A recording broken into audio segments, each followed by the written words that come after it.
Hello and welcome to the latest episode of Steele's Talk. I'm your host Adam Allcroft, and I'd like to thank you for listening to us over the million other podcasts that are available to you. I'm recording this after the first two episodes of Graham Furness and Peter Rinkovich have gone out, and it's amazing to see the brilliant response we've got to those podcasts. Thank you so much for enjoying what we've done so far, and hopefully we're going to be able to provide more of the same over the next few months. In today's episode, we talked to Stocksbridge's longest serving player, Jordan Lemon. He came here in 2018 and he's been an ever-present to the side ever since. We talked to him about his other love of cricket, how a 1 month loan with the Steels became a 6-year stay, and how close he came to leaving the club a few years ago. Thank you for listening, and I hope you enjoy this episode with Jordan Lemon.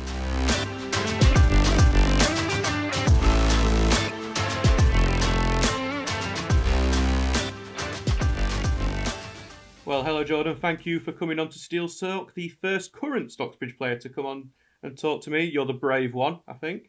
Am I the guinea pig? Is that what it is? The absolute guinea pig, because the others are absolutely terrified of talking to me most of the time if there's a microphone involved. I could strike fear into the eyes of Luke Rawson by saying the word interview. Yeah, bless him. I've still not seen him do one at Belfry either. Obviously, their media guy's not as forceful as I am. Unique, mate. One of a kind, aren't you? Right. Because you're the guinea pig and we're trying to be kind to you as you're starting, we're going to start off talking about something that's, to be honest, bores me to tears. We're going to talk about cricket because that's your... Perfect. I think that's one of your big loves in life, I think it's fair to say. Definitely. Because right now you're playing for Chesterfield Cricket Club, which is at the very historic Queen's Road. At least Wikipedia tells me it's historic. Queen's Park. And you got promoted this year. We did. The Chesterfield have been they've been announced to be one of the best teams in Derbyshire. So playing the Derbyshire League. Unfortunately, about 5 years ago, they got relegated to Division 1. And then, this past season, we got them back promoted into the Premier League. I saw you were interim captain at the start of the year. How long did that last for? I did it for 10 games, or 10 league games. It was a few cup games. Harry Wilmot, the actual captain, I've been a school friend of his since we were 11 or 12. So when he asked me in the winter if I could do it, because he was coming back from a ACL injury, which he picked up playing last season. So he asked me if I could do it, and I was like, yeah, of course, it'd be an absolute honour. Unfortunately, in the first 3 games, we played 3, won 1, lost 2. So at that point, I was getting ready to hand it back to someone else, but no, stuck with it. And luckily, towards the end of the season, we came good and got promoted. The idea of someone who plays cricket and football is like quite a bit of an old-fashioned idea in many ways, because it's something that happened in the pro game of both sports in the 70s, I think. I mean, Ian Botham played for Scunthorpe United as well as being, one of the best cricket players. And I know Ted Elmsley. Go on. But there's also Ted Elmsley, who played for Sheffield United and then played for Shropshire at Bramall Lane when it was a cricket ground. There's I think the former Arsenal skipper, I can't remember what his name was. He was the same. He played for England for cricket, I believe. This is back in the 20s or 30s. But I just picked it up naturally from my dad when he finished playing football. He started playing cricket, and then growing up, it was football and cricket. They were my 2 sports. So we're gonna do you one of these like double choice questions. You get a phone call from Derbyshire Cricket Club saying, "Can you play in our Test match tomorrow?" Or you get a phone call just a few minutes later from Chesterfield saying, "We need you at right back on Saturday." You can only do one. Which one would you pick? No, that's an easy one. That'd be football all day for that one. So is football still priority over cricket? It depends who's asking me. If the gaffer's asking me football. But to be fair, the gaffer loves the cricket as well. So this season was the first time I've ever missed a pre-season and the start of the season to finish off my cricket season, because there's an overlap of about 4 or 5 weeks. So I've always missed the last 4 or 5 weeks of the cricket season to concentrate on my football. But as I'm not getting any younger, my cricket you can play until your 40s and 50s. With football, I've probably only got a few years left, so it's slowly moving into the cricket side of things. But the gaffer was really understanding. He was fine. Hence why I've not played a lot this season, but it's completely fine. It's totally understandable. But yeah, it depends who's asking. That's the answer to that question. Is it helpful because Ian Richards is a big cricket fan, played in plenty of cricket teams himself alongside Duncan and his dad actually. Is it really helpful having someone who is also a big cricket lover rather than maybe someone who would, like me, who doesn't really care much about the sport? I don't know, it's massive. He's a little bit more understanding of probably well previous managers was. I know. I remember Hilts we had the last pre-season game on a Saturday, and then we had the season start. Well, the football season started the following week, and he's like, "I need you for the last pre-season game." And I was like, "What cricket?" He's like, "Well, you kind of need to pick." So I was like, "Right." So I've been playing football. But that was back in 4 or 5 years ago, probably. But no, yeah, he understands commitments, whether it's other sports, cricket, whether it's work commitments, or football doesn't pay our bills, doesn't pay our mortgages, unfortunately. So he's very, very understanding of it. So, because you've spent plenty of time in a cricket dressing room and a football dressing room, are they quite similar, or is there any big differences between the two? Oh no, massive differences. Our football dressing rooms are totally unique. Our dressing room, some of the things that goes on, like, oh my gosh. Like obviously you see the bus journeys home. There's a few individuals that I'm not going to name. In fact, I'm going to name Ben Townsend. You just absolutely just dobbed him in there. That guy's on a different planet. He's one of a kind, but it's the type of people you need to have in your dressing room. Um, Whereas cricket's a little bit more, I wouldn't say more of a gentleman's sport, but it's, if you say anything to an umpire, literally, you're not playing the next week, you can get an instant ban. So, how do you So, play any cricket games? well, this is it. I kind of take things out on referees because I can't do it on umpires. I take out all my frustration on the referee.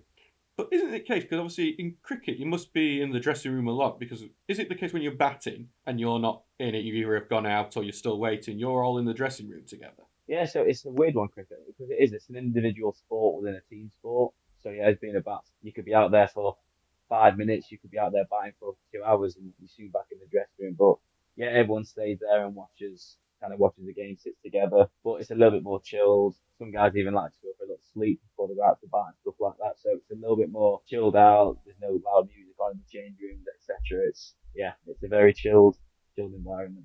So, but obviously it's not just cricket and football. You've also you like to play a bit of golf as well, as you're a regular at our golf days. Yeah, golf's one of those sports you need to play it all the time if you want to get any good at it. But no, we've got quite a few golfers in the team. Got a few family members who play golf who have naturally, like my grandma, she's nearly 90, she plays every day. So I kind of get things from the family, from my dad, my granddad, my grandma. So yeah, the golf's Because another sport which I'm not quite as good at, but yeah, I do love my golf.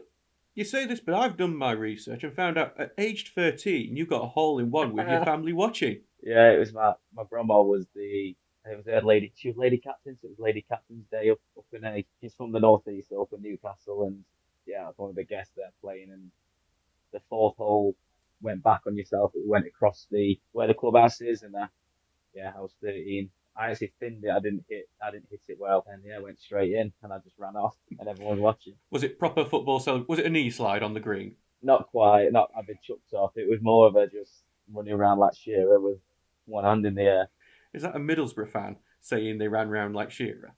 Do you know what? I don't score often, but if you notice when I do, it's always one hand in the air. I'm gonna have to watch those back now just to. Yeah, 'Cause honestly, watch, you'll pick it up now.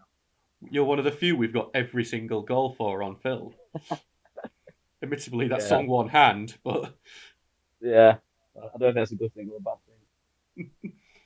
some other no, I noted. I didn't properly realise this. I've always known that your dad was a football scout because he scouted for quite a lot of teams. I didn't realise he was a professional player himself. Yeah, again, he's from Middlesbrough, hence my Middlesbrough kind of supporting connection. Played for Sunderland, and then got transferred to Chesterfield in the early 90s, and then him and my mum settled down here, and me and my sister then ended up just living down here with my mum and dad, and yeah, the rest of the family are back up north. But yeah, this is why I play. Well, that's where we live in Chesterfield, and yeah, because he got transferred there from Sunderland. So when you have like a professional player as a dad, do you think that's a help when you're trying to have a sporting career, or do you think it's a bit of a hindrance because you might have that extra pressure put on you? I don't say there's pressure as such. It can obviously help in both ways. He knows best. He knows what it takes to make it. And I remember 12 or 13, he was telling me, "Oh, you need to start. I'll get you some weights. You need to start eating better." And I wasn't interested. I just thought because I thought I was good enough. It would have been enough. But looking back, it's something I do wish I kind of listened to him a little bit more. Because sometimes if he's your dad, you tend to not kind of listen to him as much. But yeah, he's been there, done that. He's got over 300-400 appearances in the football league, so he kind of knows what he does know what it takes. But I remember I played.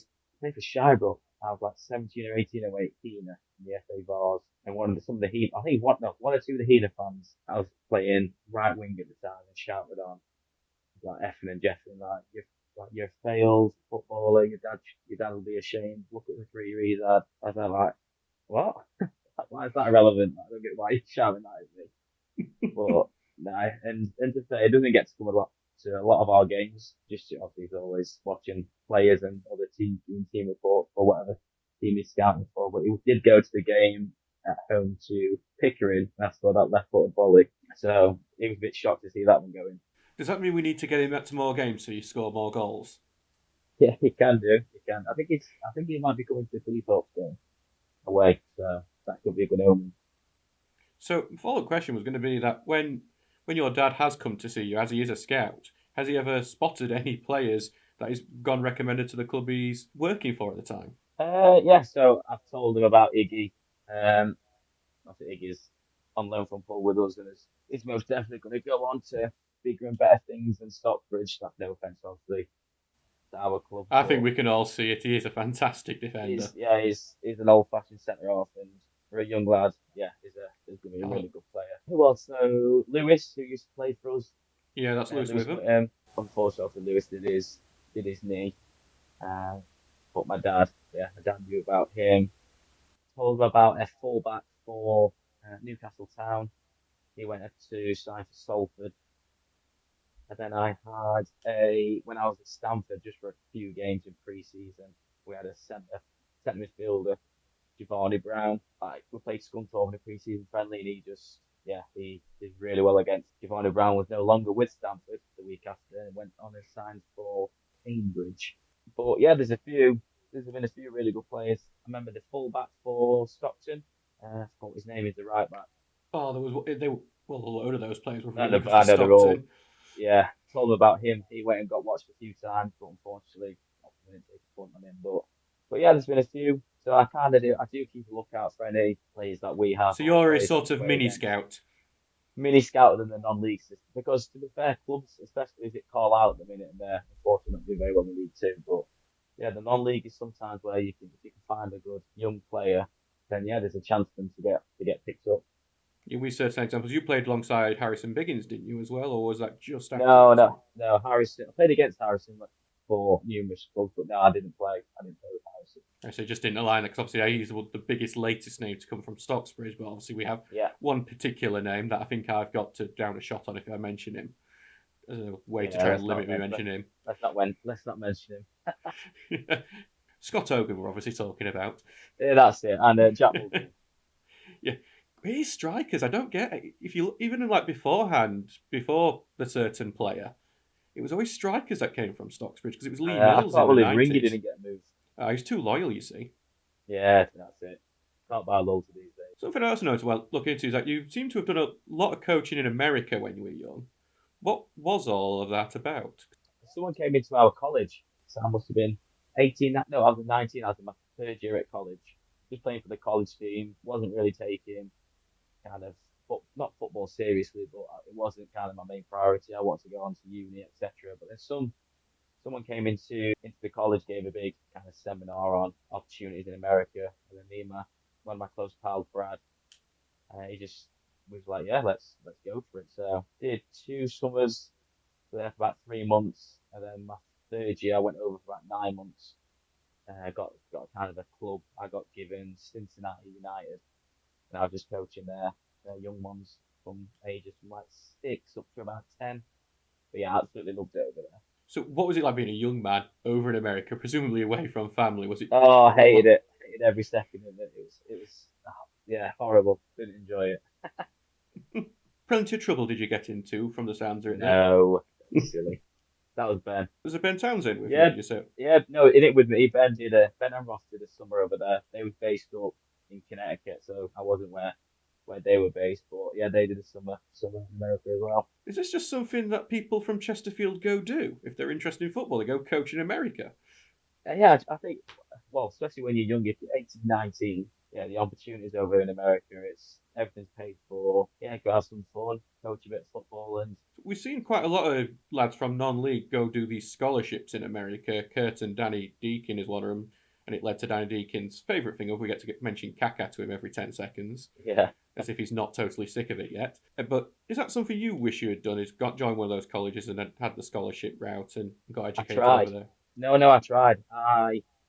So I did 3 years college over here, went over to America for the summer, came back, and then I was like, oh, that's it. I want to go to uni over there. So I applied, got 2 offers, one in South Carolina. I can't remember where the other one was from. Basically, because I took a year out of education, I lost a year's eligibility.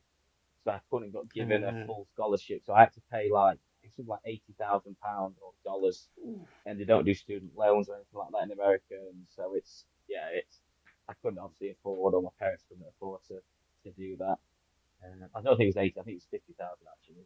So Still a I lot of tried money. to, yeah, I tried to. So if you don't go straight from education, I think it's a lot harder to get a scholarship. Would you recommend that route for players going over to America and trying their hand over there?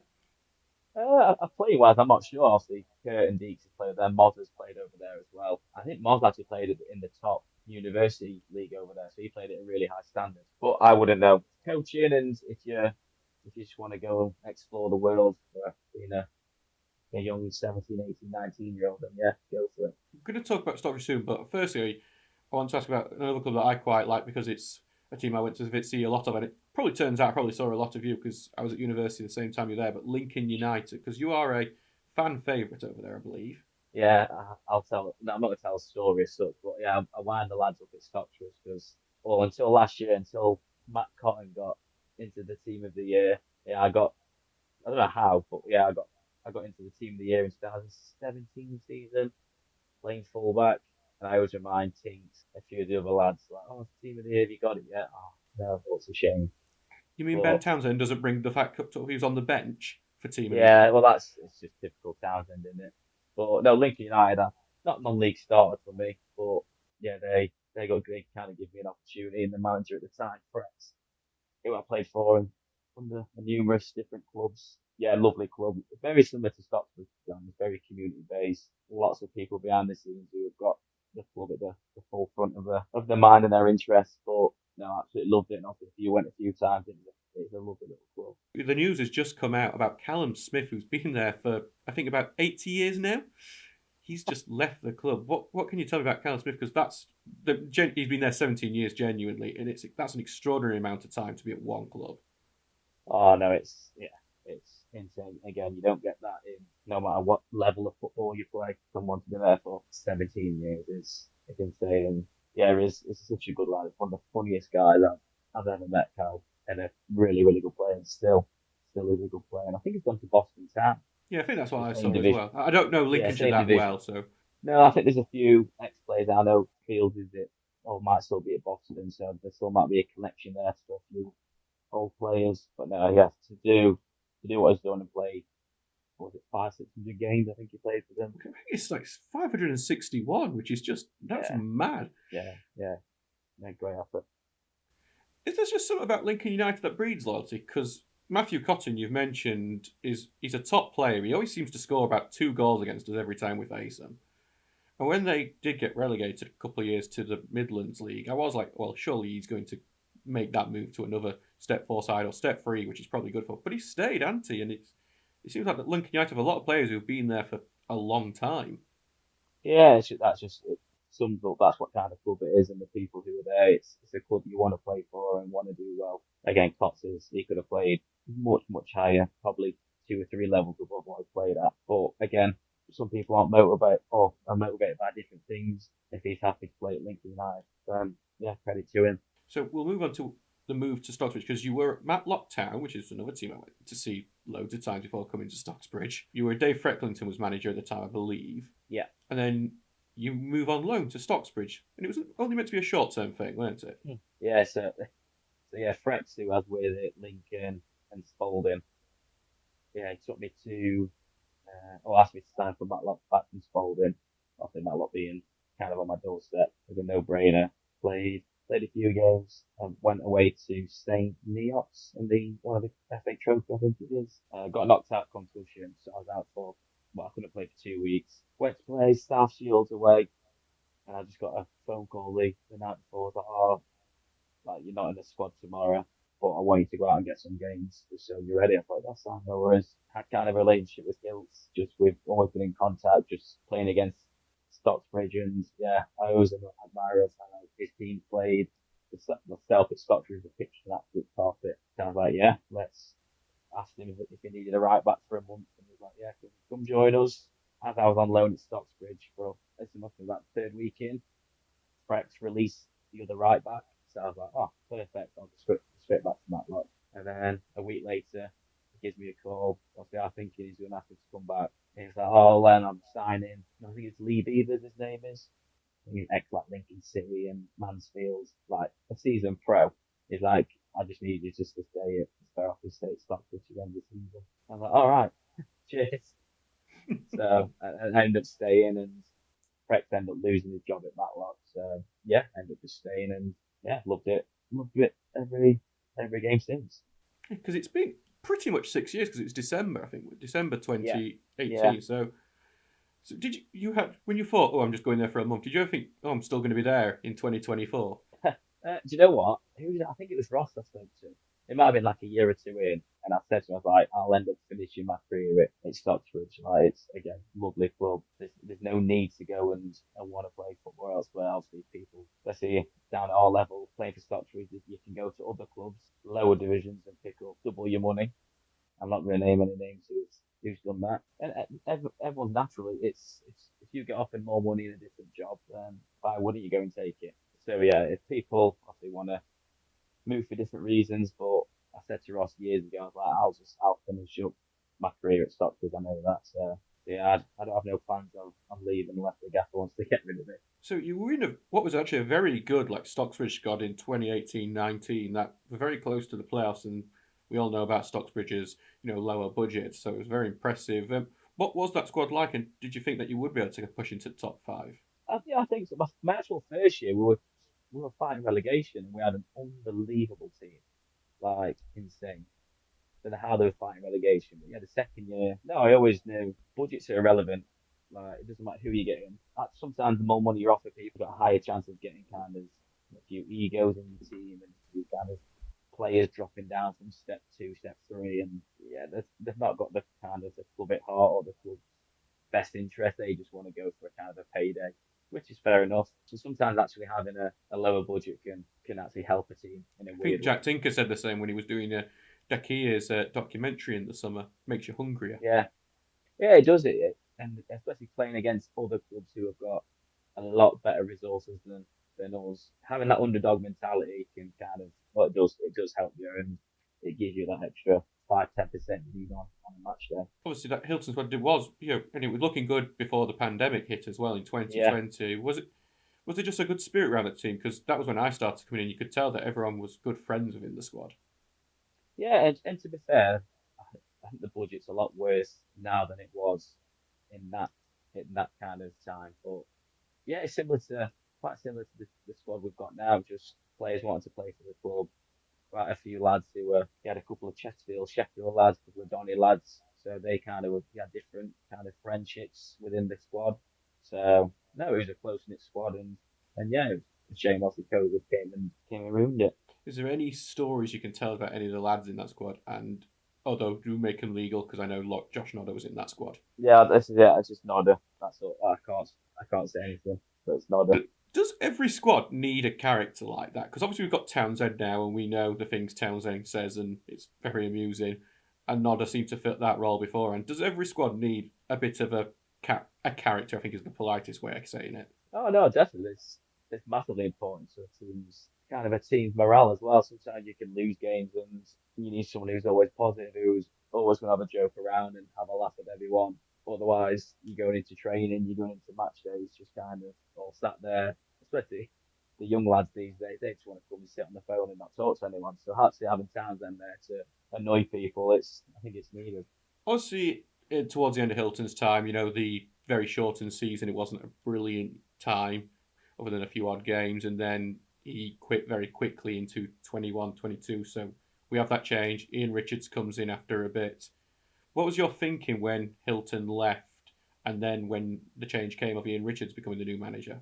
fair, that's the only time where I've nearly left, just because Tomo didn't get the job, but was kind of interim manager, and yeah, I remember Hiltz kind of quitting. We played handles in the cup, and he did the change rooms, and yeah, he was obviously visibly really upset, which kind of riled me and a few of the other senior players at the time. I remember standing outside that dressing room waiting to do an interview with Chris Hilton that never happened because he had Yeah, quit. And I heard so yeah, many loud voices. I saw some storming off. yeah. I remember Luds were chucking his boots around.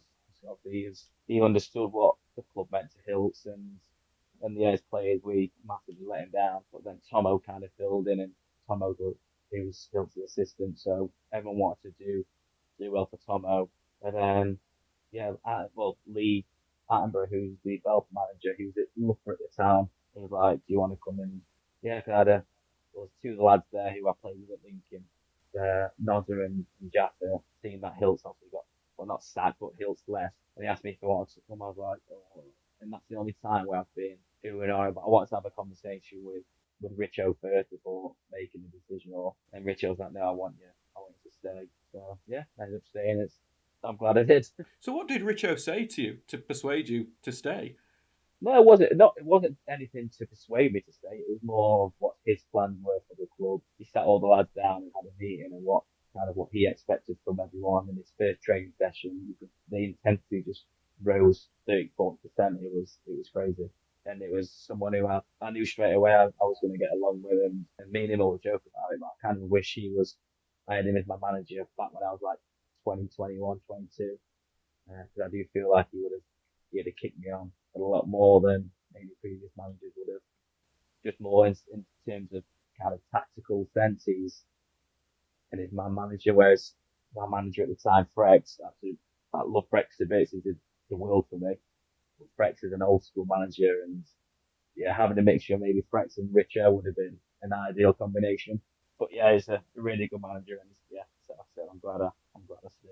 I remember back at that time, and it was interesting because I remember me and Richard Hayes, who did the media at the time, when Hilton left and Richard came in, we were basically planning for, there's going to be a whole squad change because that's typically what happens in non-league when a Yeah, manager changes. That you have like 10 players leave and 10 come in, and yet that just didn't happen. We had a couple leave, and obviously a few yeah. people started filtering in. How did he manage that with the squad, and how did he keep the dressing room up after obviously they were so despondent at Answorth when Hilton resigned? Yeah, I think he could have come in and just kind of ripped the team apart and got rid of everyone straight away. Then he brought his own players and it doesn't work. Then yeah, he doesn't kind of look good in that sense. But he brought in players who he needed to bring in, brought Kurt back, eventually brought TC in, and a few kind of other connections he had. Eventually, he got rid of players who might not fit his way of playing, or not an ego thing, but if you didn't want to work hard for the team, then yeah, you're not going to fit into Richo's team because he wants your front foot in everyone's faces. And if you're not willing to do that, then yeah, you won't last long. But he had that balance well, and yeah, we did well in his first season considering the. And that was the year where we just kept scoring worldie after worldie, weren't it? With Nat I Cross know, and yeah, Nodder. It was handy. It was nice for the end of season highlight reels, at least. Made my life easy. those goals were insane that year, like absolutely crazy. I remember editing that highlight reel at the end of the goal of the season vote and just going, these all could be goal of the year. Oh, easy, easy. They were absolutely mental. Just Nat and Nodder just having a competition within themselves, I think. Especially that Dunstan game. Yeah, in the fog.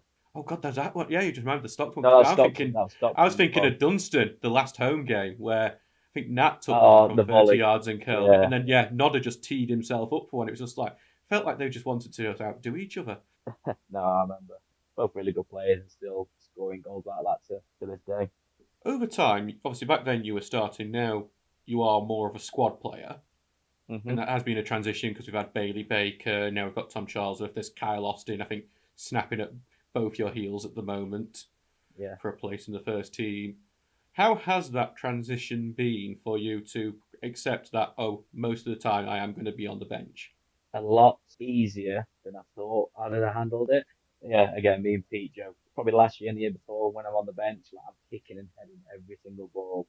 Whereas this year, it's kind of just a bit more, I'm a little bit more chilled. But again, it came from having no pre-season because of cricket, coming in after 5 or 6 league games, lads are flying, DC's absolutely having an unbelievable season. So yeah, I've not got, I can't turn around and say I need to be start. I want to be starting. I've not got a leg to stand on.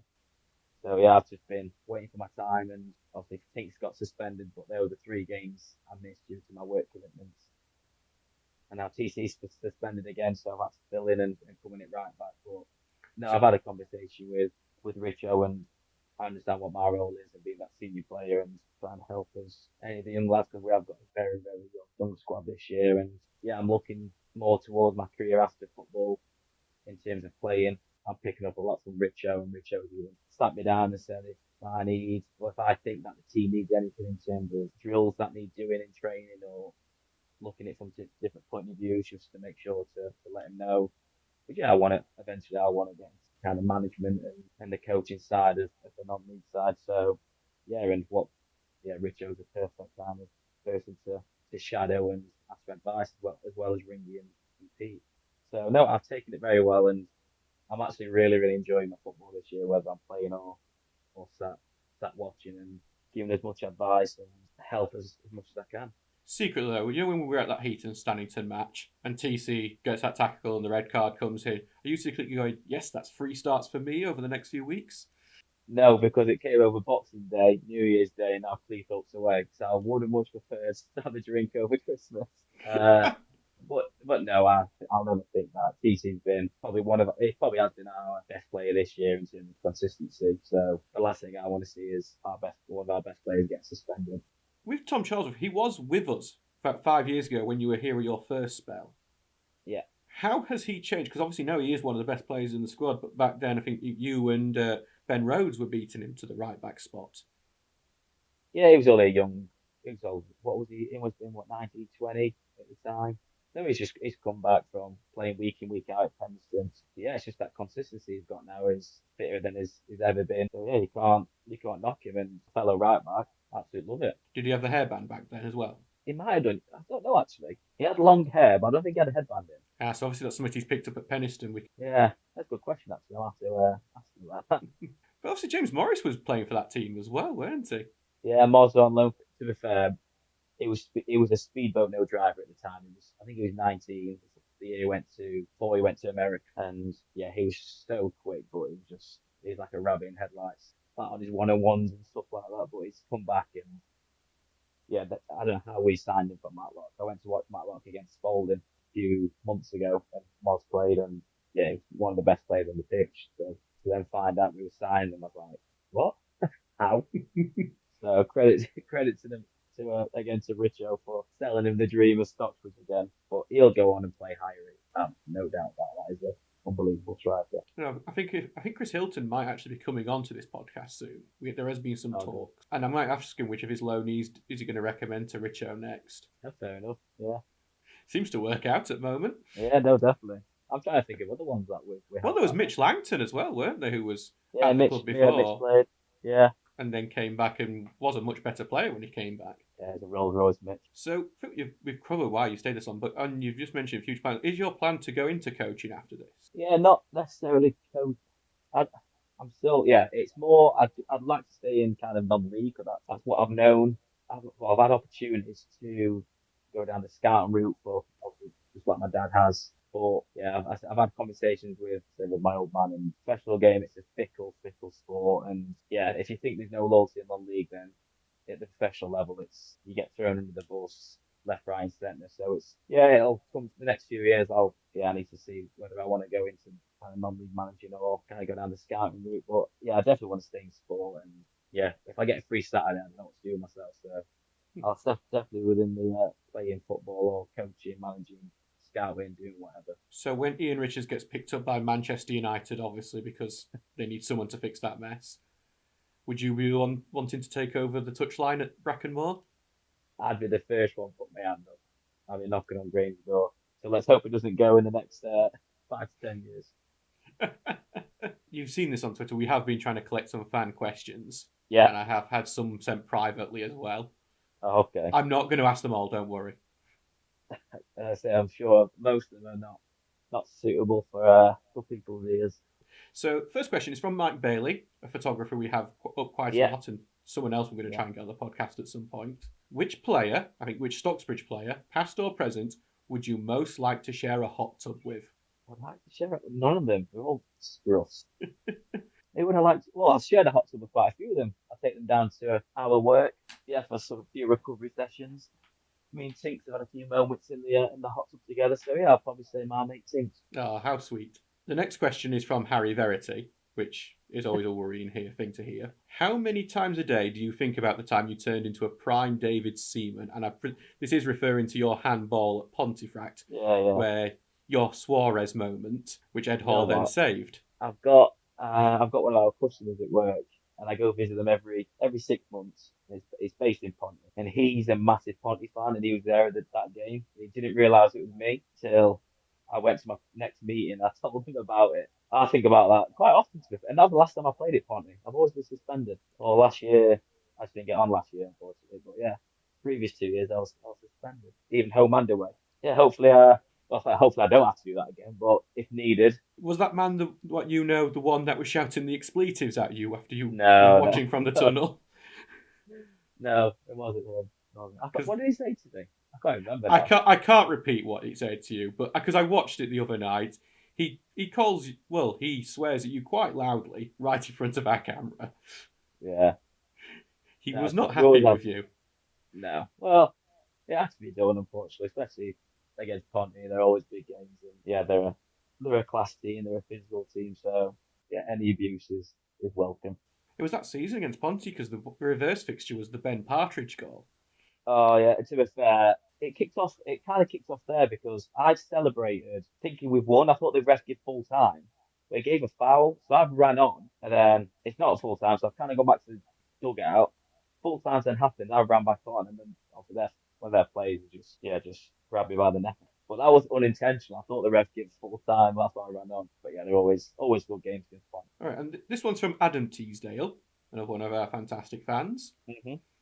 And he said, what would be your Stocksbridge five-a-side team from the players you've played with over the years? Oh, a great question. So shall we go goalkeeper and then 4 outfielders?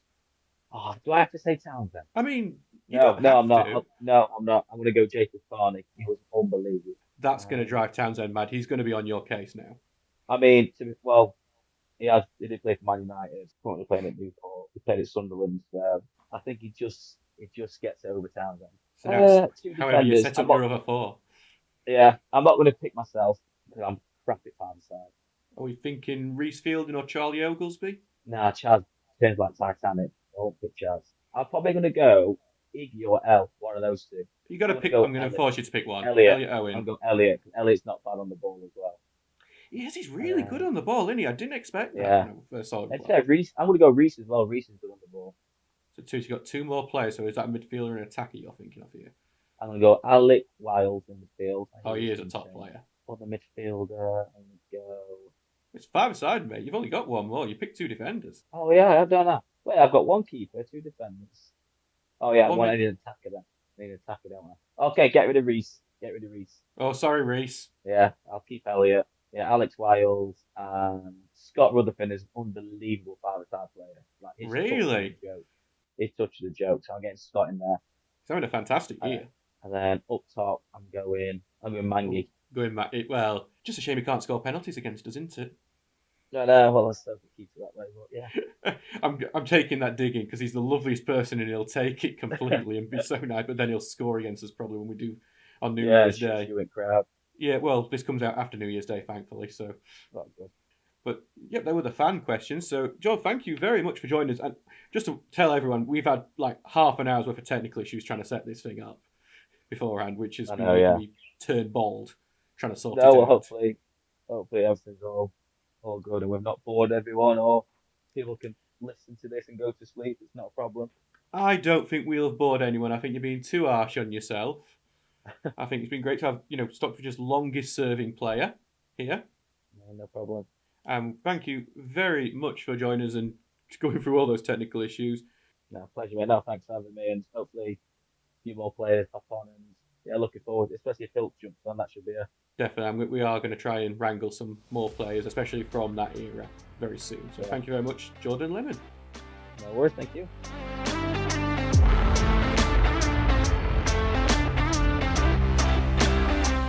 Well, that was brilliant, and I'd like to thank Jordan Lemon again for sharing his time with us. So if you enjoyed this podcast and want to support us, please give us 5 stars and a review on whatever platform you're listening to us on. We're on Spotify, we're on YouTube, we're on Amazon Music, we're on some podcast services that I've never even heard of before. But if you give us 5 stars and a review, ideally positive, but apparently it doesn't really matter what you say on it. It really does help us. It gets us seen by more people on these platforms, and that means more listeners, and then it just kind of goes like a big ball getting bigger and bigger down the hill. Also, if you're a former Stocksbridge player, official, or manager, or anything to do with the club, and you'd like to be on the podcast, please do get in touch. We're always looking for guests for future episodes, and we'd love to hear from you, because no matter who you are, no matter how much you have to do with the club, I think everyone's got an interesting story to tell, and we'd like to tell it. Anyway, I've been Adam Allcroft, and I'll see you for the next episode.